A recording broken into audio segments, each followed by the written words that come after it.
mga katambay, maligayang pagbabalik. Dito po tayo ngayon sa Grace Park dito sa may Caloocan City. Ayan, may mga illegal vendors po dito sa bangketang to. Ayan, kung mapapansin nyo nakaharang na sila, no, dito sa may bangketa. Ito nga sasakyan po na to, hindi lang namin alam kung legal ba yung parking na yan, pero hindi naman po tayo task force, so hindi po saklaw, no, ng sidewalk clearing operation group o SCOG itong mga sasakyan. Yan po, kasama po natin si Sir Richard Apoderado, kasama po ang kanyang team.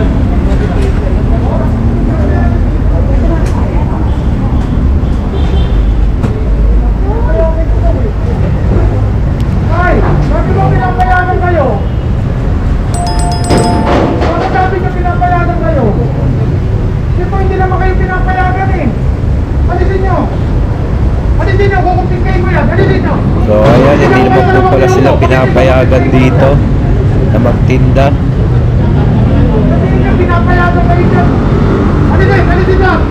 Yan, pet clinic po pala, no, itong nandito sa gilid, yung sa mga may halaman. Pet clinic po, sinasabi nila na pinapayagan daw sila ni Doc o yung doktor po dito sa clinic na to, mga katambay.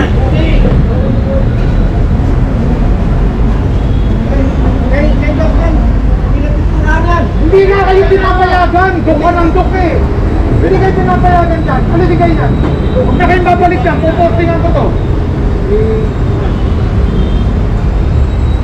Alisin nyo na po! Hindi ko kami nakikipagpiruan sa inyo.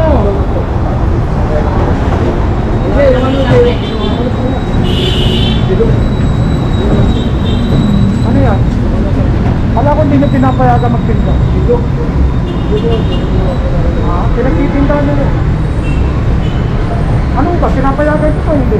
Ayan po, yung lamesa po pala dito kay Kuya, dito po sa clinic. Pinipinturahan niya lang pala, no. Pero yun, nasampa sa truck. Baka mamaya ibaba na lang po ulit. Yan, mga katambay, no. Kasi kanina may mga nakalagay na paninda o nagliligpit yung mga vendors. Sabi may termos. May termos na yan, ba't pag ganun-ganun? Ano ba? Ay, kukunin ko yan kahit nasa loob yan, ha? Hindi kayo pinahihintulutan dyan. Kukunin ko yan. Huwag kayong masyadong matapang. Ito si tatay, nilagay pa doon yung thermos, di na nga sila pinapayagan doon. Hindi kayo papakinigapan, hindi naman kami nakikipag-tiruan sa inyo. Okay lang, karga ko na dyan. Iuwi na.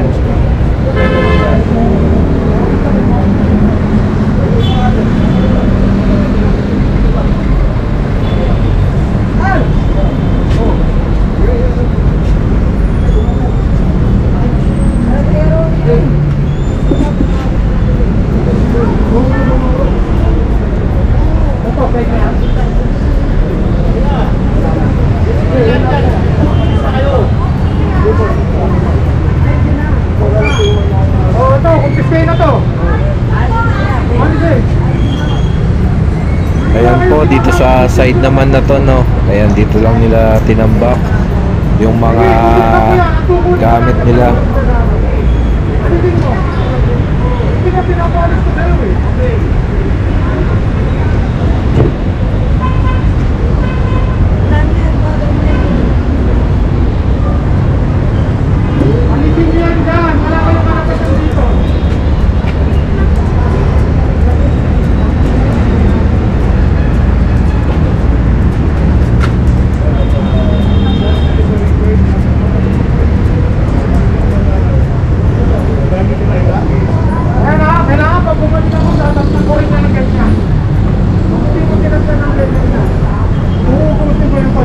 So ayan, mga katambay, grabe, laki ng pagbabago, no. Naging maaliwalas na yung pwesto.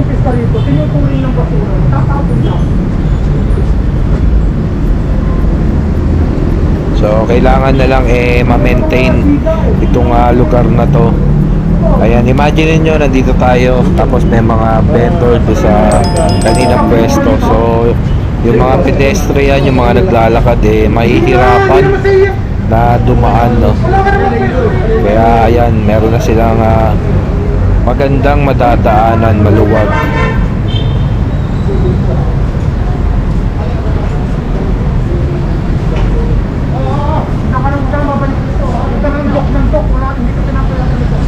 Sir, ko lang nila may sakay doktor, papinturahan yun sa mga tauhan niya. Sabi mo rito, pinapayagan mo ng tinda. Sila may sabi nyo, sila ang tinda. Ako nandito lang ako nagsuwan. Tawag kayo ng tinda. Kasama kayo, may panita kami. Tinda ako? Hindi ako nagtinda. Gusto mo nagkunin ko. Bitbit mo nga yung mga tinapos na yung mga labas na sila. Dahil sinabi mo, paalisin mo lahat. Kaya tinulungan ko sila paalis, boss. Saan ka ba? Ano ka ba? Customer ka rito. Tapos kabila. Nagkatawag ako doon sa So, ayan mga katambay, si tatay, bystander lang pala. Nangingialam siya sa mga vendor kanina. Kaya kung kanina na gumamit nyo dito tayo. So, ito na po yung Hindi naman na yan, hindi ganyan yan. Walang paninda yan. kanina na kay Hindi ganyan yan. Hindi naman daw yan. na pinapapinturahan lang. Tapos ito mga kalan, Napakakot na nga sa inyo. dito pa. Balik nyo lang yun eh. Ako na nagpipinto. Rito, rito. Baka naman pinto. Rito. Ayan, pinapatabi na lang po yung lamesa.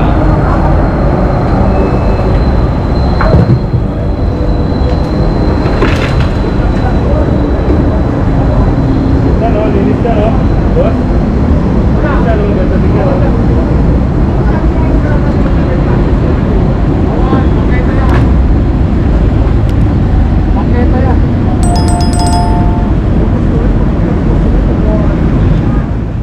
Wala ka naman tindahan dito eh. Ha? Oh, ngayon, doon mo lang pwedeng gamitin yan. Hindi pwede dito sa pakete yan. Ha? So, umuwi ka na. Wala ka naman dito pwesto eh. Meron ba? Pinalis nila po. Yung mga trabahador, sir, Hindi, pang-trabador lang. Trabahador. Oh, sige na. Paano ka Kaya na ano kita niya, sir? pinalis dyan. Paano ka binigyan? Sa barangay nyo, binigyan ka na lang? Ang sasabihin nila, nagtitinda po kami. Kami po yung tindero. Ayun, bibigyan sila. Pero, hindi alam na sa bangketa.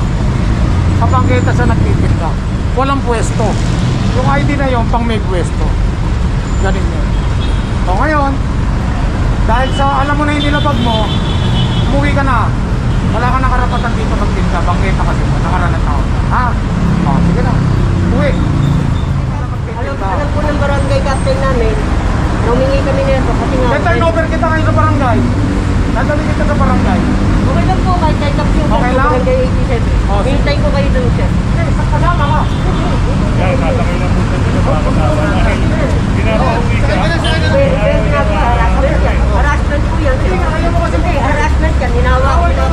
Oo nga, ako nagpapaliwanag lang, pero huwag niyo ko hawakan, harassment yan. Pwede naman kita ma-arrest. Pwede. Hindi, ayoko nga, huwag kaya nga ako nagpapaliwanag. Kaya nga, pinauwi kita kasi nga pinag-iwanan ko na yung nilalakad mo. Ayaw mo pakinig. Pwede isasakay kita. Ano? Sasakay na kita. Hindi lang, uuwi. Ito na. Pinag naman yun eh. Wala ka na, wala ka na. Wala na. Isa. Ito pa rin ako yan, ha? Ay, ikaw na makukulong. Makukulong ka.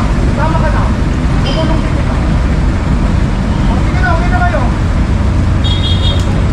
Hoy, huwag ka na makipagpatikasan. Ayaw ko rin naman pala ma-respect eh. So, ayun, ito, nag-aagawan. Ayaw pa kasi nilang Hinihintay nyo mamali. alisin yung mga gamit nila na nakakalat dito sa bangketa ng mga katambay. Ayan, ito po yung mga vendor na pinaalis po kanina doon sa may pet clinic. Ayan, naka-stack lang dito na yung mga gamit nila.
naman po mga katambay yung mga gamit nung pinalis na vendors kanina dun sa may pet clinic. Dito naman nila nilagay, dito naman nila itinambak, no, sa may private property na to. Kaya tinatanong ni Sir Richard kung pinayagan pa ni ate Labas mga sunod! na itambak dito yung mga paninda nila.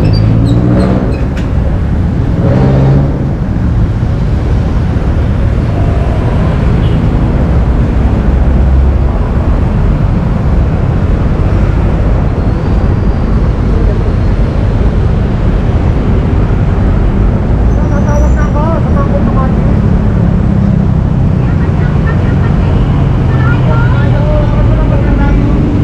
Vendor po dyan na nagtipid ka naman doon kung galing. Tinanggal na lahat doon. Ako yung bukok na po dyan. Magkano ba yan doon? Hoy!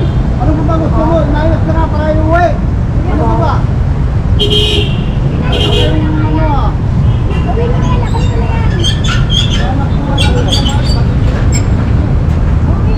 Inayos ka nga para iuwi. Tatawag ka, tumawag ka. Kung saan ka tatawag? Yabang-yabang mo. Ayan. Hanap buhay kami ng mga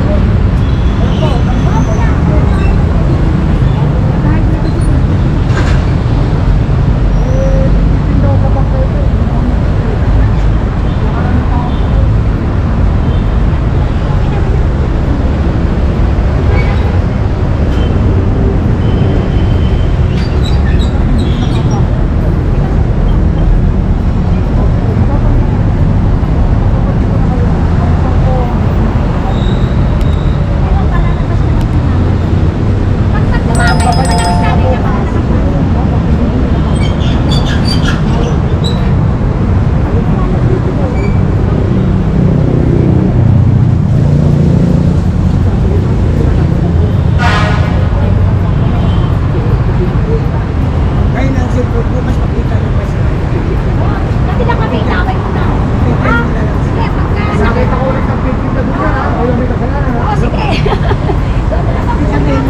Hindi, seryoso ko.